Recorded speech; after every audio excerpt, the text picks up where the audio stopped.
মানুষ বড়ই বিচিত্র প্রাণী। অধিক থেকে অধিকতর ধন লাভ করার চেষ্টায় নিজের শরীরকে নষ্ট করে ফেলেন, নিজের শক্তি হারিয়ে ফেলেন, নিজের সামর্থ্য হারিয়ে ফেলেন। আর যে ধন লাভ করেন সেটা কোথায় যায়? সেই শক্তি, সেই সামর্থ্যকে আবার ফিরে পাওয়ার জন্য। আর কিছু মানুষ জীবন এমনভাবে যাপন করেন যেন তা কখনোই শেষ হবে না, কিন্তু শেষ তো সবারই হবে। আর যখনই শেষটা কাছে চলে আসে তখন মানুষ এটা বুঝতে পারেন যে সে জীবনকে উপভোগ করেননি। তার কারণটা কি? লালসা। এই লালসা জন্ম দেয় লোভকে, আর এই লোভ জন্ম দেয় আপনারই বিনাশকে। সেই জন্য আজ আপনার কাছে যা কিছু আছে, যেমনটা আছে তার সাথে জীবন যাপন করুন, পূর্ণরূপে যাপন করুন। আপনার কাছে যতই ধন, শক্তি, মান থাকুক, তা সবার মধ্যে ভাগ করতে শিখুন। ভাগ করলে ভালোবাসা বাড়ে, আর এই ভালোবাসা দ্বারা জীবন আরো সুখময় হয়ে ওঠে। তাহলে আসুন আর আমার সাথে ভালোবেসে বলুন, রাধা রাধা। মন। জীবনে যখনই কোনো বস্তু বা সুখ স্বাচ্ছন্দ্য অধিক মাত্রায় আপনার কাছে চলে আসে, তখন নিজেকে শ্রেষ্ঠ মনে করার একটা প্রবণতা দেখা যায়, যা হয় আত্মবিশ্বাসে পরিণত হয়, নয়তো অহংকারে। এবার আত্মবিশ্বাস আর অহংকারের মধ্যে অনেক বড় পার্থক্য রয়েছে। আমি এটা করতে পারি, আমি ওটাও করতে পারি, এ হলো আত্মবিশ্বাস। শুধুমাত্র আমি এটা করতে পারি, শুধুমাত্র আমি ওটাও করতে পারি, আমি হলাম সর্বশ্রেষ্ঠ, এটা হলো অহংকার। এবার এই অহংকার এর ধ্বনি অনেক দূর প্রবাহিত হয়, আর এর প্রহার সর্বপ্রথম আপনাকে বিপর্যস্ত করে। এবার এই অহংকার এর বিপরীত শব্দ হলো বিনয়, অর্থাৎ নিজের ঊর্ধ্বে উঠে অন্যের বিষয় ভাবনা চিন্তা করা, সংসারের বিষয় ভাবা। এই বিনয়ী হবার চেষ্টা করুন, একের থেকে অনেক হওয়ার চেষ্টা করুন এবং একসাথে থাকার চেষ্টা করুন। নিশ্চিত রূপেই আপনি বিকাশের কারণ হবেন। মত্ততা থেকে নিজেকে দূরে রাখুন, অহংকার থেকে নিজেকে দূরে রাখুন। এই মন প্রসন্ন হয়ে বলবে, রাধা রাধা। জীবনে যখন কোনো ব্যক্তি নিজের লক্ষ্য প্রাপ্তির জন্য নিরন্তর পরিশ্রম করতে থাকেন, চেষ্টা করতে থাকেন, তখন তিনি কষ্ট অনুভব করেন, কখনো শারীরিক কষ্ট, কখনো মানসিক কষ্ট। এবার উনি এটা ভাবতে থাকেন যে আমি কি উচিত করছি নাকি অনুচিত করছি। কারণ অন্যদিকে এমন একজন ব্যক্তিও আছেন যিনি একদমই পরিশ্রম, চেষ্টা করছেন না। তিনি মদিরা পান করেন, বিলাসিতায় জীবন কাটান, অলস প্রকৃতির হয়ে ওঠেন, নিদ্রাতে বিলীন হয়ে থাকেন আর ভাবেন যে তিনি সুখ লাভ করছেন। কিন্তু এরকম কেন হয়? কারণ যখন আমরা সৎ পথে থাকি, উচিত পথে চলি, লক্ষ্য প্রাপ্ত করার জন্য চেষ্টা করতে থাকি, তখন আমাদের ভেতরে থাকা নেতিবাচক শক্তি এবং পাপ এই দেহকে ত্যাগ করে দেয়। আর এই অনুভূতিটাই আমাদের দুঃখের অনুভূতি দেয়, কষ্ট দেয়। এবার সেখানে যদি আমরা কুপথে চলি, অনুচিত পথে চলতে থাকি, তাহলে আমাদের ভেতরে থাকা পুণ্য এবং ধনাত্মক শক্তি আমাদের দেহ ত্যাগ করে দেয়। আর এই অনুভূতির কারণেই আমরা সুখ অনুভব করি। কিন্তু কখনো ভাববেন যে এই সুখ বেশি সময় পর্যন্ত থাকে না। সেই জন্য সবসময় মনে রাখবেন, যদি আপনি জানেন যে এটাই আপনার লক্ষ্য, এটাই উচিত পথ, শুভ পথ, তাতে নিরন্তরভাবে এগিয়ে যেতে চেষ্টা করতে থাকুন। এই কষ্ট আপনাকে সুখের পরাকাষ্ঠায় কখন পৌঁছে দেবে তা আপনি জানতেই পারবেন না। আসুন আমার সাথে ভালোবেসে বলুন, রাধা রাধা। ঈর্ষা। আমাদেরই মনে বসবাস করা আরো একটা শত্রু। তবে এই শত্রু কখনো কখনো আমাদের জন্য লাভদায়কও হতে পারে, কিন্তু যদি আমরা সতর্ক না থাকি তাহলে সেটা ততটাই ঘাতক হয়ে উঠতে পারে। যদি আপনার কোনো প্রতিদ্বন্দ্বী থেকে থাকে যে এগিয়ে চলেছে, তাকে দেখে আপনার মনে ঈর্ষা উৎপন্ন হয়, আর ঈর্ষাবশত আপনি নিরন্তর চেষ্টা করতে থাকেন, পরিশ্রম করতে থাকেন সামনে এগোনোর জন্য, তাহলে তার দ্বারা আপনার বিকাশই হবে। কিন্তু কিন্তু যদি আপনি নিজের বিরোধীকে শেষ করতে দেওয়ার জন্য অগ্রসর হন, তাকে বিনাশ করার জন্য অগ্রসর হন, তাহলে এই ঈর্ষা প্রথমে আপনার বিনাশ অবশ্যই করবে। একটা কথা আছে, এটা পশু প্রবৃত্তি, আপনি শুধুই নিজের বিকাশের কথা ভাববেন। তিনিই হলেন প্রকৃত মানুষ, যিনি অন্য মানুষের জন্য প্রাণও দিতে পারেন। এই ঈর্ষা যদি আপনাকে বিকাশের পথে নিয়ে যেতে পারে তাহলে খুবই ভালো। যদি আপনাকে অন্য কাউকে বিনাশ করে দেওয়ার পথে অগ্রসর করে তাহলে তার থেকে দূরে থাকাই ভালো। যেমন ধরুন, আপনার কাছে একটা সূচ আছে যার দ্বারা আপনি ছেঁড়া কাপড়ও সেলাই করতে পারবেন বা অন্য কারোর পাত্রে ছিদ্রও করে দিতে পারবেন। আপনি কি চাইবেন, নিজের বিকাশ নাকি অন্য কারোর বিনাশ? সিদ্ধান্ত আপনারই। আসুন আর আমার সাথে ভালোবেসে বলুন, রাধা রাধা। বিষ এবং অমৃত, এর ভিত্তিতেই সংসার চক্র চলতে থাকে। যখন সমুদ্র মন্থন হয়েছিল তখন এই দুই প্রাপ্ত হয়েছিল। প্রথমে বিষ পাওয়া গেল, তারপর অমৃত। জীবন মন্থন করলেও এগুলো লাভ করা যায়। এবার এই যে বিষ, তা হলো অমৃতের থেকে অনেক বেশি শক্তিশালী এবং সেই জন্যই অনেক বেশি ঘাতকও। এবার বোঝার চেষ্টা করি এই বিষ আসলে কি। যে কোনো বস্তু বা কোনো ভাব যদি মাত্রার থেকে বেশি পরিমাণে আপনার কাছে থাকে, প্রয়োজনের থেকে বেশি আপনার কাছে থাকে, তাহলে সেটা আপনার কাছে বিষ সমান হতে পারে। তা সে ধন হোক, শক্তি হোক, সম্মান হোক, ইত্যাদি ইত্যাদি।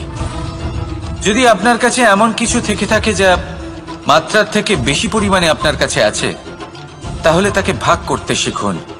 যদি আপনি ভাগ করতে শিখে যান তাহলে এই বিষই আপনার জন্য অমৃতে পরিণত হবে, আর তাদের কাছেও অমৃত সমান হয়ে উঠবে যাদের এই সাহায্যের প্রয়োজন।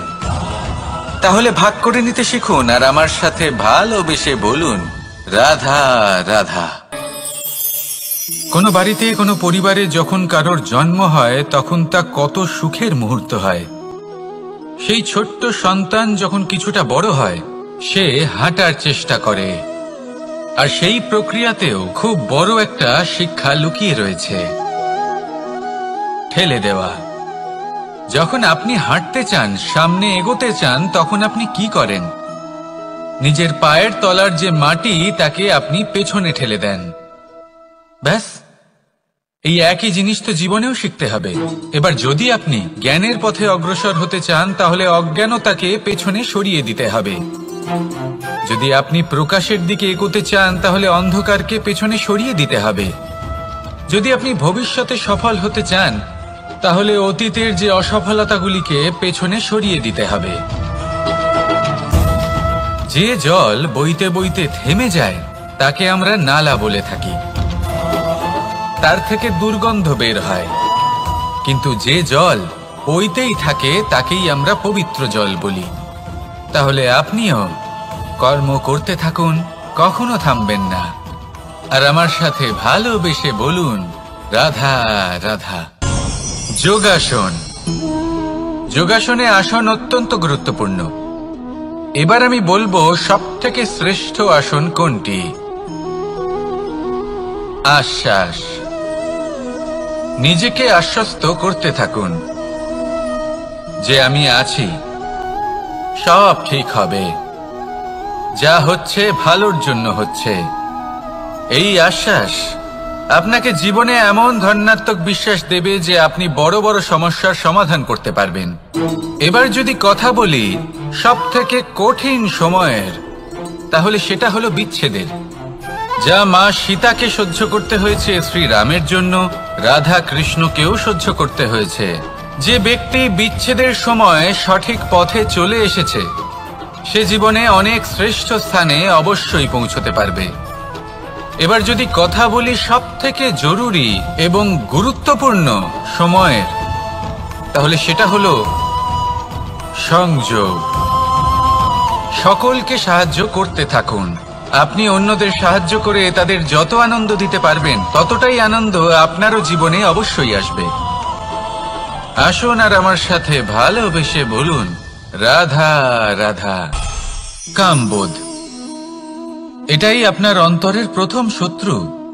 বেশিরভাগ মানুষই কামবোধ বলতে লালসা বোঝেন, কিন্তু এটা সম্পূর্ণ সত্য নয়। কামের আসল অর্থ হল কামনা।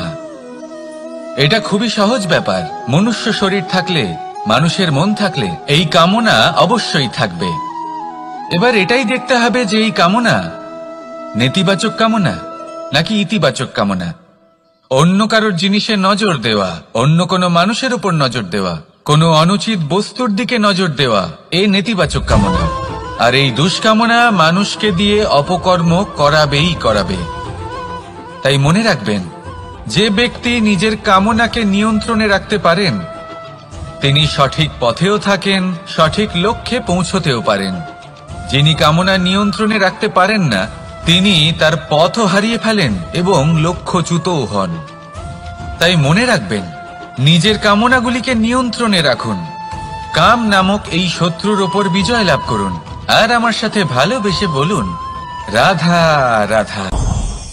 ক্রোধ আপনার অন্তরের আরো একটা শত্রু। এই ক্রোধ আসলে কি? আপনার মনের এক ভাবনা, যা আপনার মনেই উৎপন্ন হয়। এই মন আত্মার সাথে যুক্ত থাকে।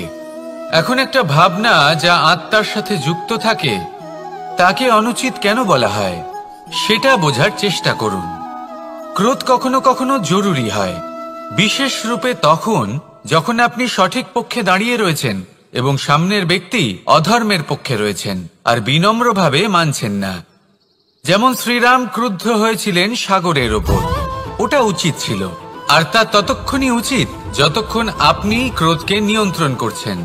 যদি ক্রোধ আপনাকে নিয়ন্ত্রণ করতে শুরু করে তাহলে পরিস্থিতি এমনও হতে পারে, ধরুন একজন ব্যক্তির প্রতি ক্রোধের কারণে আপনি তার ক্ষতি করতে চান। আপনি একটা কয়লা হাতে নিলেন আর সেই কয়লা সামনের ব্যক্তির ক্ষতি করার পূর্বে আপনার হাত জ্বালিয়ে দেবে। ব্যাস, ক্রোধ এটাই করে। সর্বপ্রথম আপনার ক্ষতি করে, আপনার বিবেক হরণ করে নেয়।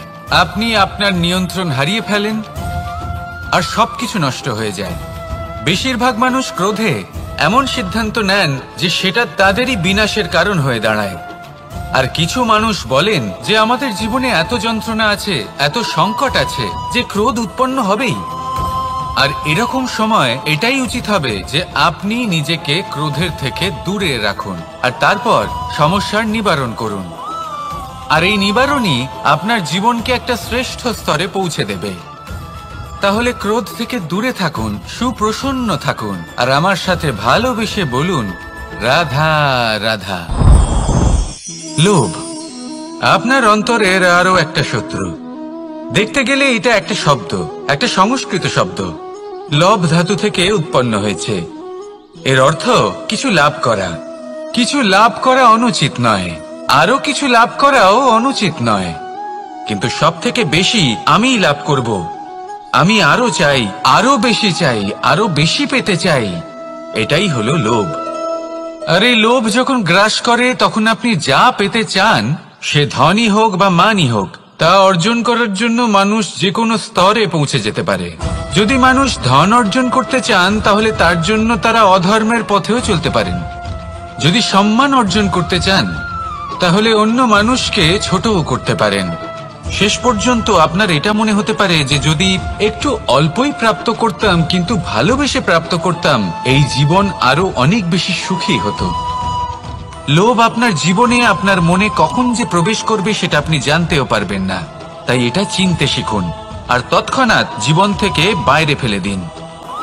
যা কিছু লাভ করতে চান তা ভালোবেসে লাভ করুন আর সেই ভালোবাসার সাথেই বলুন, রাধা রাধা। মোহ আপনার অন্তরের আরো একটা শত্রু। এবার মানুষ প্রেম আর মোহের মধ্যে পার্থক্য বুঝতে পারে না। কিছু মানুষ ভাবে যে মোহর মধ্যে খারাপ কি আছে। যদি কোনো মানুষের তার বাবা মার প্রতি, তার সন্তানের প্রতি মোহ থাকে তবে খারাপ কি আছে? খারাপ আছে, আর সেটা তাদের জন্য খারাপ হতে পারে যাদের প্রতি আপনার এই মোহ আছে। এবার মোহ আর প্রেমের মধ্যে পার্থক্য আপনাকে বোঝাচ্ছি। মোহ শুধুমাত্র পেতে চায়, সেখানে প্রেম শুধুমাত্র দিতে শেখায়। এই দুই পরিস্থিতিতেই আপনার হাত প্রসারিত থাকে। মোহের ক্ষেত্রে কোনো বস্তু বা কোনো ব্যক্তিকে লাভ করার জন্য, আর প্রেমে শুধুই প্রদান করার জন্য। মোহর বশে আপনার পায়ে বাঁধন পড়ে যেতে পারে।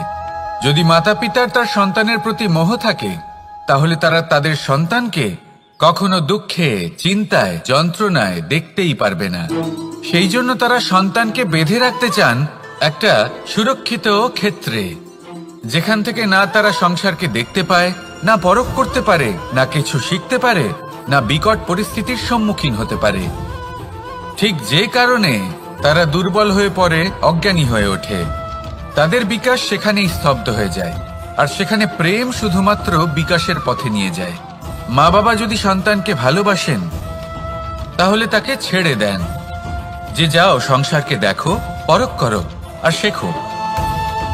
কিভাবে এর সাথে লড়াই করতে হবে সেটা নিজে শেখো। নিজের শক্তি নিজেই বাড়িয়ে তোলো, নিজের পথ চয়ন করো। সেই জন্য এই মোহর শিকল ভেঙে ফেলুন আর প্রেমকে আপন করে নিন। আর এই প্রেম দ্বারাই বলুন, রাধা রাধা। আলস্য আপনার আরো একটা অত্যন্ত বড় শত্রু, যা আপনার মনের মধ্যে বসবাস করে আর ধীরে ধীরে আপনার কার্য শরীরের একটা অংশ হয়ে ওঠে। সব কাজে দেরি করিয়ে দেয়, সবকিছু নষ্ট করে দিতে পারে এই আলস্য। এই কাজ আজকে হলো না, কোনো ব্যাপার নয়, কালকে করে নেব। প্রকৃতি আমাদের এটা শেখায় না। ভেবে দেখুন, যদি সূর্য এটা ভাবে যে কাল উদিত হব না, কিছুদিন পরে উদয় হব, তাহলে কি হবে? সমগ্র পৃথিবীর বিনাশ হয়ে যাবে, ঠিক কিনা? দেখুন, এই আলস্য নিয়ে খুব সুন্দর একটা কথা আছে, আলস্যস্য কুত বিদ্যা। অর্থাৎ যিনি অলস হয়ে বসে থাকেন তিনি বিদ্যা লাভ করেন না, জ্ঞান লাভ করেন না, আর জ্ঞান না থাকলে তিনি ধন অর্জন করতে পারেন না। তার জীবনে সুখ স্বাচ্ছন্দ্যের অভাব থাকে, বন্ধুর অভাব থাকে। যেখানে সুখ স্বাচ্ছন্দ্য নেই, মিত্র নেই, আপনজন নেই, জ্ঞান নেই, সেখানে আনন্দ কিভাবে বাস করতে পারে? সেই জন্য কথায় আছে, যিনি কর্ম করেন তিনি এই সংসারে যে কোনো সুখ স্বাচ্ছন্দ্য ভোগ করতে পারেন। তাই কর্ম করুন, সময়কে সম্মান করুন, আর এই আলস্যের উপর বিজয় লাভ করুন। আর আমার সাথে ভালোবেসে বলুন, রাধা রাধা। জীবনে যদি আপনি বন্ধু লাভ করতে চান, তাহলে আপনাকে অনেকগুলো কাজ করতে হবে। প্রথমে একজন যোগ্য পাত্র সন্ধান করতে হবে, তারপর তার সাথে সময় কাটাতে হবে, সুখ দুঃখে তার সাথে থাকতে হবে, তবে গিয়ে সে বন্ধু হবে। কিন্তু যদি আপনি শত্রু খুঁজতে চান, তাহলে কোথাও যাওয়ার দরকার নেই, কারণ আপনার সব থেকে বড় শত্রু আর কোথাও নেই, আপনারই মনের মধ্যে, আপনার চেতনায় রয়েছে। ক্রোধ, মোহ, লোভ, কাম, মদ, মাৎসর্য। এ এমন 6 সব থেকে বড় শত্রু, যা আপনার আগামী 7 জন্ম নষ্ট করে দিতে পারে, যদি আপনি এদের না সামলাতে পারেন। এবার এদের সাথে যদি যুদ্ধ করতে হয়, তাহলে একটা মহাভারতের মতো দেখুন, যেখানে অর্জুনও আপনি আর কৃষ্ণও সেই আপনি। কারণ এই যুদ্ধ আর অন্য কারোর সাথে নয়, বরং নিজের সাথে। এগুলো অন্তর মনের যুদ্ধ, আর এটা জয় করা যেতে পারে নিয়ন্ত্রণ এবং অনবরত চেষ্টার দ্বারা। তাই এটাই করুন, এই 6 শত্রুকে পরাজিত করুন এবং আমার সাথে ভালোবেসে বলুন, রাধা রাধা। বেশিরভাগ মানুষই এই কথা জানেন যে আমাদের শরীর 5টি তত্ত্ব দ্বারা নির্মিত, যাকে আমরা পঞ্চতত্ত্ব বলি: জল, অগ্নি, বায়ু, ধরিত্রী এবং আকাশ। এবার এই কথা আমরা সকলে জানি, কিন্তু এগুলোর সাথে কিছু গুণ জড়িয়ে রয়েছে যেগুলো আমরা দেখতে পাই না। যদি এই গুণগুলি আমরা আত্মসাৎ করতে শিখে যাই, তাহলে সাক্ষাৎ পরমেশ্বরের দর্শন আমরা পেতে পারি। যদি কথা বলি প্রথম তত্ত্বের, জলের কথা, জল যা প্রত্যেক জ্বলনকে শীতলতা প্রদান করে। এই জলকে দেখুন, যা শুধু প্রবাহিত হতে জানে, থামতে জানে না। জল পাথরের সাথে সংঘর্ষ করতে জানে, যার পথে অনেক বাধা আসে, কিন্তু সে প্রবাহিত হতে থাকে। নিরাকার হলো এই জল, যে কোনো পাত্রেই রাখুন না কেন তার আকার ধারণ করে নেবে। এটাই হলো এর বিশেষত্ব এবং এটাই হলো আমাদের শিক্ষা। কিভাবে প্রবাহমান থাকতে হবে, কিভাবে আমাদের থামলে চলবে না, তাতে আমাদের পথের মধ্যে যতই যেরকমই সমস্যা আসুক না কেন, আমাদের এই জলের মতোই নিরাকার হয়ে যে কোনো পরিস্থিতিতেই প্রবাহমান থাকতে হবে। এই শিক্ষাই জলের থেকে লাভ করুন আর আমার সাথে ভালোবেসে বলুন, রাধা রাধা। পঞ্চতত্ত্বের মধ্যে দ্বিতীয় তত্ত্ব হল ধরণী, ভূমি, যাকে আমরা ধরণী মাতা বলি। এই ধরণী ধৈর্য ধারণ করে, আর এর ওপরেই আমাদের সমগ্র সংসার নির্ভরশীল। কারণ এই ভূমি সহ্য ক্ষমতা রাখে, এর সহ্য ক্ষমতা হলো অপরিসীম। সন্তান যতই আঘাত প্রদান করুক না কেন, প্রেম পূর্বক সহ্য করে আর তার বদলে অমূল্য রত্ন প্রদান করে। সন্তান যদি হাল চালায়, তাহলে তার বদলে তাকে অন্ন প্রদান করে। এটাই হলো ধরণী। এবার এর থেকে আমরা কি শিক্ষা পেতে পারি? এটাই যে কারোর জন্য কিছু করা বা কাউকে কিছু দেওয়া মনে কোনো কামনা ছাড়াই। আর এই কথাটা বুঝে যান, যদি কারোর জন্য কামনা না রেখে বা কোনো পাওয়ার আশা না রেখে কারোর জন্য কিছু করেন বা কারোকে কিছু দেন, যদি এটা আপনি শিখতে পারেন, তবে আপনি ভালোবাসতে শিখে গেছেন। আর সেই জন্যই এই ধরিত্রীকে মাতা বলা হয়। কারণ মাতা শুধু উনি নন যিনি গর্ভে সন্তানকে ধারণ করেন, মাতা তো উনিও যিনি জীবন বাঁচতে শেখান, যিনি জীবন বাঁচার উদাহরণ প্রদান করেন। তাহলে ধরণীর থেকে এই নিঃস্বার্থ ভাব শিখুন, নিঃস্বার্থ ভালোবাসা শিখুন, আর এই ভালোবাসার সাথেই বলুন, রাধা রাধা। বায়ু পঞ্চতত্ত্বের মধ্যে তৃতীয় তত্ত্ব। কেউ একে সমীর বলে, আবার কেউ একে পবন বলে। প্রথম কথা হলো এটাই যে এই বায়ু আমাদের জীবন দান করে প্রতিদিন, প্রত্যেক মুহূর্তে। এই বায়ুর কারণেই আমরা নিঃশ্বাস নিতে পারি, জীবিত থাকতে পারি। এই বায়ুই হলো সেই যা সকল মেঘেদের একত্রিত করে একটি স্থানে আর বর্ষা ঘটায়। আর এই বর্ষার কারণেই এই ধরিত্রীতে অন্ন উৎপন্ন হয়। এই বায়ুকে দেখুন, কখনো এতটা সৌম্য যে আপনার কোনোই তফাৎ বোধ হয় না, আর কখনো কখনো এমন রূপ ধারণ করে ফেলে যে অনেক বড় বড় পর্বতের আকার পর্যন্ত বদলে ফেলে। এটাই হলো বায়ুর বিশেষত্ব। বায়ু শেখায় যে সময়ের সাথে সাথে বইতে থাকো, সকলকে জীবন দান করো, সকলকে সাহায্য করো, কিন্তু যখন বিপদ সামনে আসবে তখন দৃঢ় হয়ে সম্মুখীন হও। বাধা অনুযায়ী নিজেকে গড়ে নিতে হবে, আর কখন কতটা কঠোর হতে হবে আর কখন কতটা সৌম্য হতে হবে, এটা বায়ুকে দেখে শিখুন। আর আমার সাথে ভালোবেসে বলুন, রাধা রাধা। অগ্নি চতুর্থ তত্ত্ব, সব থেকে বেশি গুরুত্বপূর্ণ কিন্তু তার থেকেও বেশি ভয়াবহ। কখনো অগ্নিকে নিয়ন্ত্রিত রূপে উনুনে জ্বলতে দেখেছেন? এই অগ্নি আমাদের খাবার বানাতে সাহায্য করে, যা আমাদের শক্তি প্রদান করে। কিন্তু এই অগ্নি যখন বিচলিত হয়ে, অনিয়ন্ত্রিত হয়ে কোন বনের আগুন হয়ে ওঠে, তখন মহা বিনাশ ঘটে যায়। আপনারই অন্তরের ঊর্জা হলো এই অগ্নি। এটা আপনার শক্তিও, আপনার ক্রোধ।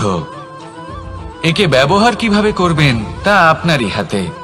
যদি কোনো ব্যক্তি নিজের অন্তরের এই ঊর্জাকে ব্যবহার করেন শক্তির রূপে, তাহলে সে বিকাশ ঘটাতে পারে, নির্মাণ ঘটাতে পারে। কিন্তু যদি কোনো ব্যক্তি তার অন্তরের ঊর্জাকে বিধ্বংসী অস্ত্র বানিয়ে ফেলেন, তাহলে নিশ্চিত রূপে মহা বিনাশ ঘটতে পারে, যাতে বিনাশ তারও অবশ্যই হবে। অনেক বছর পূর্বে এমনই এক আগুনের দ্বারা এই সুন্দর পৃথিবীর নির্মাণ হয়েছিল, আর অনেক বছর পূর্বে এমন এক আগুনেই সমস্ত জীব এবং সংসার বিলুপ্ত হয়ে গেছিল। এবার আপনি আপনার অন্তরের ঊর্জা দ্বারা বিনাশ ঘটাতে চান নাকি নির্মাণ ঘটাতে চান, সেই সিদ্ধান্ত আপনারই। আসুন আমার সাথে ভালোবেসে বলুন রাধা রাধা। পঞ্চম তত্ত্ব, আকাশ, নব, ব্যোম। আসলে কোনো ভ্রম নাকি সত্য? ভ্রম তো হতে পারে না, কারণ ভ্রমের মধ্যে কেউ বাঁচতেই পারে না। আর যদি সত্য হয় তাহলে এতটাই বিশাল যে আমাদের চোখের থেকে, আমাদের ইন্দ্রিয়ের থেকে, আমাদের মস্তিষ্কের থেকে, আমাদের চিন্তা ভাবনার থেকেও অনেক ঊর্ধ্বে, যাকে আমরা বুঝতেই পারি না। এটা যতটাই বিশাল আকার, ঠিক ততটাই সরল। এই আকাশ যতই অন্ধকারাচ্ছন্ন, ততটাই আলোর প্রকাশ প্রদান করে থাকে। দেখতে গেলে এ হলো জীবনের সঞ্চালক, কিন্তু যদি ক্রুদ্ধ হয়ে যায় তাহলে প্রাণ কেড়ে নিতেও দ্বিধা বোধ করে না। এই আকাশ শুধুমাত্র পৃথিবী লোক নয়, বরং এই সমগ্র ব্রহ্মাণ্ডকে, এই সমগ্র সৃষ্টিকে, এর প্রত্যেকটা তারাকে, প্রত্যেকটা গ্রহকে একটা বিশেষ স্থান প্রদান করে। এর নিজের কোনোই অস্তিত্ব নেই, কিন্তু সকলকে অস্তিত্ব প্রদান করে। এটাই হলো এই আকাশের মাহাত্ম্য। এই আকাশই হলো মাহাত্ম্যের প্রতিরূপ, যা আমাদের ভাবনা দ্বারা উৎপন্ন হয়। আপনিও আকাশের মতো এই বোধকে আপন করে নিন। আপনার জীবনও আকাশের মতন মহান এবং বিশাল হয়ে উঠবে। আর তখনই মন সুপ্রসন্ন হয়ে বলবে রাধা রাধা। কাম, তৃতীয় পুরুষার্থ। এবার অধিকাংশ মানুষই কাম বলতে বিলাসিতা, বাসনা, লালসা মনে করে ফেলে। আসলে এমন কিছুই নয়। কামের বাস্তবিক অর্থ কি? কামের বাস্তবিক অর্থ হল কামনা। প্রতিটা ব্যক্তি, প্রতিটা মানুষ, প্রতিটা জীব এই সংসারে কোনো না কোনো বিশেষ কারণে আসে।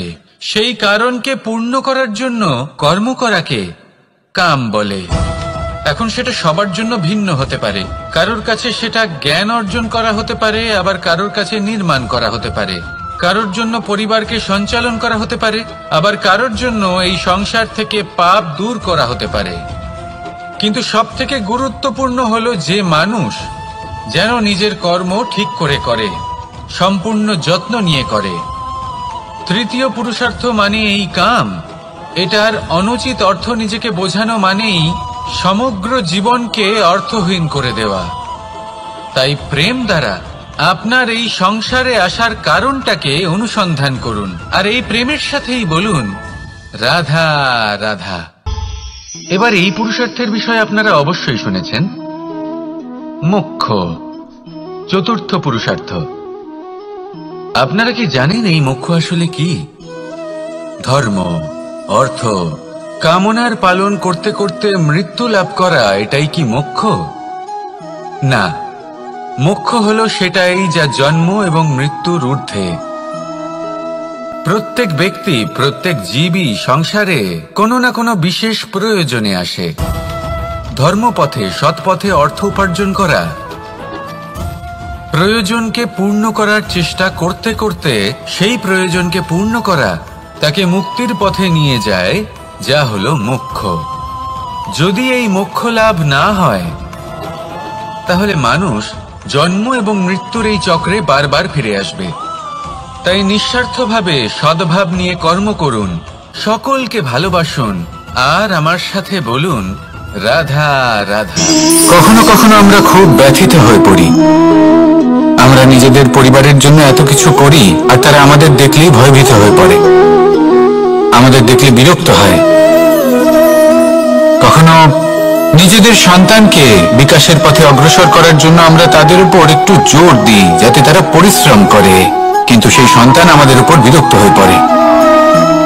কখনো সন্তানকে সঠিক শিক্ষা দেওয়ার জন্য আমরা তাদের কিছু সীমা নির্ধারিত করি, তখন সেই সন্তানের চোখে নিজেদের জন্য আমরা ঘৃণা দেখতে পাই। মানুষ কেন ব্যথিত হবে না?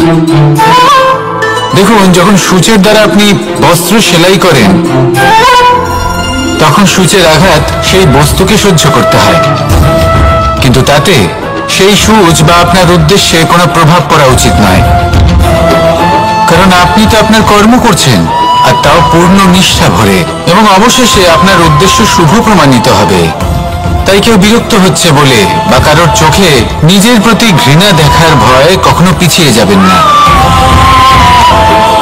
কষ্ট না করে বিকাশ সম্ভব নয়। কর্ম করতে থাকুন, সবকিছু শুভ হবে। আসুন আমার সাথে ভালোবেসে বলুন, রাধা রাধা। মাতা পিতার মনে সবসময় এই বাসনা বাস করে যে ওনাদের সন্তানের যেন মঙ্গল হয়। নিজের সন্তানকে সেই সবকিছু দেওয়ার সবসময় চেষ্টা করতে থাকেন যেগুলো তারা নিজেরা নিজেদের জীবনে কখনো পেতে পারেননি, এবং এই প্রক্রিয়ায় সব থেকে গুরুত্বপূর্ণ বিষয়টি ভুলে যান, নিজের সন্তানকে সেই জিনিস দেওয়া যেটা উনি সব থেকে আগে পেয়েছেন।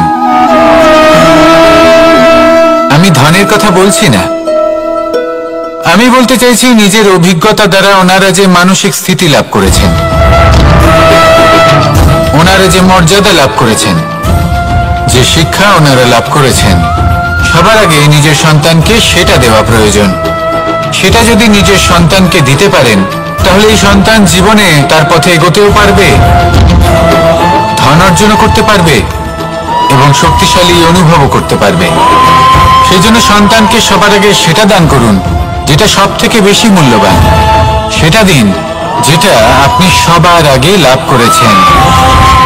আসুন আমার সাথে ভালোবেসে বলুন, রাধা রাধা। ধন, সম্পদ, ঐশ্বর্য, মানুষ হয় নিজের সৌভাগ্যের দ্বারা এগুলো লাভ করে থাকেন বা কর্মের দ্বারা। সৌভাগ্য আসলে কি? গ্রহের দশা যা প্রত্যেক মুহূর্তে বদলাতে থাকে। কর্মের মাধ্যমে যখন আপনি ধন অর্জন করেন তখন সেই ধন আপনার আগামী প্রজন্ম লাভ করে। সেটা হয় সে ভোগ করে বা তার জন্য তার ভোগান্তি হয়, আর এটা নির্ভর করছে আপনার কর্মের ওপরে। কি কর্ম করেছেন আপনি সেই ধনকে লাভ করার জন্য? যদি আপনি সৎ পথে চলেন, নিষ্ঠা ভরে আপনি কর্ম করে থাকেন এবং তার ফলে আপনি ধন অর্জন করে থাকেন, তাহলে আপনার আগামী প্রজন্ম সেটা ভোগ করবে, সেটা প্রয়োগ করবে নিজের বিকাশের জন্য। কিন্তু যদি আপনি কুকর্ম করে থাকেন, কোন রকম ছলনা করে থাকেন এই ধন লাভ করার জন্য, তাহলে 100% আপনার আগামী প্রজন্মকে এর জন্য ভুগতেই হবে। তাহলে আপনি কি চাইবেন? যে আপনার আগামী প্রজন্ম সুখ ভোগ করবে নাকি আপনার কুকর্মের পরিণাম ভোগ করবে? নির্বাচন আপনারই। আসুন আমার সাথে ভালোবেসে বলুন, রাধা রাধা। কর্ণ, সূর্যপুত্র কর্ণ, স্বয়ং সূর্যের পুত্র, দেবী কুন্তির প্রথম পুত্র। সেই কর্ণ যার একটি বাণ আমার রথকে, সেই রথ যার উপর মহাবলী অর্জুন বিরাজমান ছিলেন, যার পতাকায় স্বয়ং হনুমান ছিলেন, সেই রথকে তার একটি বাণ ধসিয়ে দিতে পেরেছিল। দৈব কবচ কুণ্ডলধারী কর্ণ, সেই কর্ণ যুদ্ধক্ষেত্রে নিজের সমাপ্তির সম্মুখীন হলেন। কারণ কি ছিল? নির্বাচন। দুর্যোধনের সাথে বন্ধুত্ব রাখার জন্য, তার অনুচিত কর্মে কোনোদিন কোনো প্রতিবাদ করেননি, তাকে সঙ্গ দিয়েছেন এই নির্বাচন। যখন দ্রৌপদীর বস্ত্রহরণ হচ্ছিল তখন তাকে বাধা দেওয়ার বদলে নীরব থাকার নির্বাচন, তার বিরোধিতা কখনো না করার নির্বাচন। এই নির্বাচনই কারণ হয়ে দাঁড়ালো কর্ণের পতনে। এই সংসারে সবার উপকার আপনি স্বীকার করতে পারেন, তাকে সম্মানও করতে পারেন, কিন্তু তার সামনে এতটাও নত হবেন না যে নিজের অন্তর্মনের কথাটা আপনি শুনতে না পান। নির্বাচন যদি ধর্মসঙ্গত হয় তবেই তা শুভ হয়। আসুন আমার সাথে ভালোবেসে বলুন, রাধা রাধা। ভীষ্ম একটা মহান নাম, দেবী গঙ্গার সুপুত্র। স্বয়ং বৃহস্পতি এবং পরশুরাম ছিলেন ওনার শিক্ষাগুরু। অত্যন্ত মহান যোদ্ধা ছিলেন, কিন্তু এই মহান যোদ্ধা ইনি ইতিহাসে আজ পর্যন্ত সেই সম্মান পেলেন না যার উনি যোগ্য ছিলেন। কারণ নির্বাচন। রাজ সিংহাসনের সেবা করার প্রতিজ্ঞা নিয়েছিলেন উনি।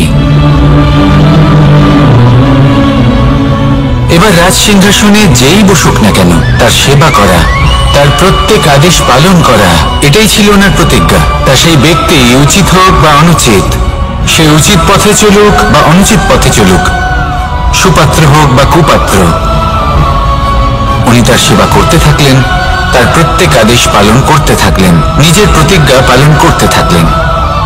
ধৃতরাষ্ট্র নেত্রহীন অবশ্যই ছিলেন, কিন্তু এতটাও নেত্রহীন ছিলেন না যে উনি প্রজাদের চোখের জল, ধর্ম অধর্ম দেখতে পাবেন না। উনি সব বুঝতে পারতেন। আর এদিকে ভীষ্ম নিজে প্রতিজ্ঞাবদ্ধ হয়েছিলেন। দুর্যোধন অনুচিত পথে চালিত হচ্ছিল, তাও উনি তাকে সঙ্গ দিতে থাকলেন। আর পরিণামস্বরূপ আজ পর্যন্ত ইতিহাসে উনি সেই স্থান পেলেন না, সেই সম্মান পেলেন না যার যোগ্য উনি ছিলেন। যদি আপনি কোনো প্রতিজ্ঞা করে থাকেন, তা সে যতই কোনো উচিত কারণের জন্য হোক না কেন, যদি আস্তে আস্তে সময়ের সাথে সেই প্রতিজ্ঞা আপনাকে অনুচিত পথে চালিত করে অধর্মের পথে নিয়ে যায়, পাপের পথে নিয়ে যায়, তাহলে সেই প্রতিজ্ঞা ভঙ্গ করা অত্যন্ত আবশ্যক। সময় অনুসারে নিজেকে বদলানো আবশ্যক, নয়তো এই প্রতিজ্ঞা আপনাকে দিয়ে পাপ কর্ম করাবে, কুকর্ম করাবে, আর আপনার বিনাশের কারণ হবে। আসুন আমার সাথে ভালোবেসে বলুন, রাধা রাধা। অশ্বত্থামার মৃত্যু হল। কেউ জানে না সে মানুষ নাকি হাতি। এই বাক্য কে বলেছিলেন? সাক্ষাৎ ধর্মরাজ যুধিষ্ঠির। সেই যুধিষ্ঠির যিনি নিজের জীবনে কখনো মিথ্যে বলেননি, কিন্তু উনি এমন কিছু নির্বাচন করেছিলেন যার জন্য চিরকাল শুধু এই মহারাজ যুধিষ্ঠির হয়ে থেকে গেলেন। কখনো অভিমন্যুর সমান হতে পারলেন না। যখন দ্রুত ক্রীড়ার আমন্ত্রণ এসেছিল তখন মহারাজ যুধিষ্ঠির সেটা অস্বীকার করতেই পারতেন, কিন্তু করলেন না। অহংকারের জন্য সেই আমন্ত্রণ গ্রহণ করলেন উনি, এবং অহংকারের জন্য করা এই নির্বাচন উনাকে সাধারণ করে রেখে দিল। নিজের গুরু দ্রোণাচার্যকে পরাজিত করার জন্য একটি মিথ্যে কথা বলেছিলেন।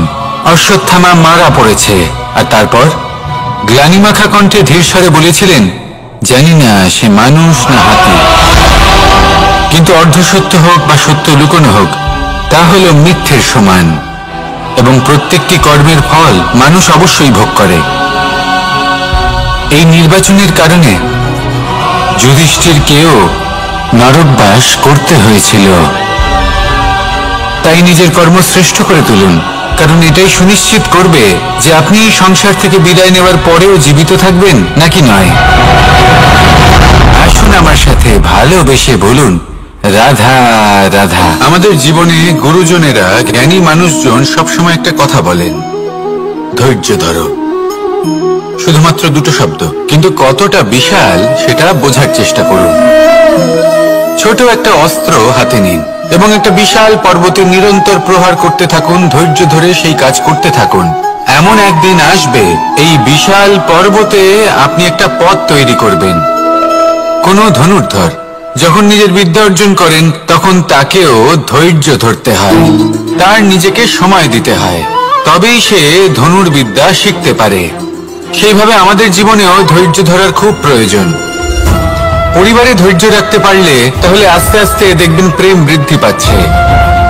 সমাজে যদি ধৈর্য রাখতে পারেন তাহলে আস্তে আস্তে এই সমাজ আপনাকে সম্মান করবে।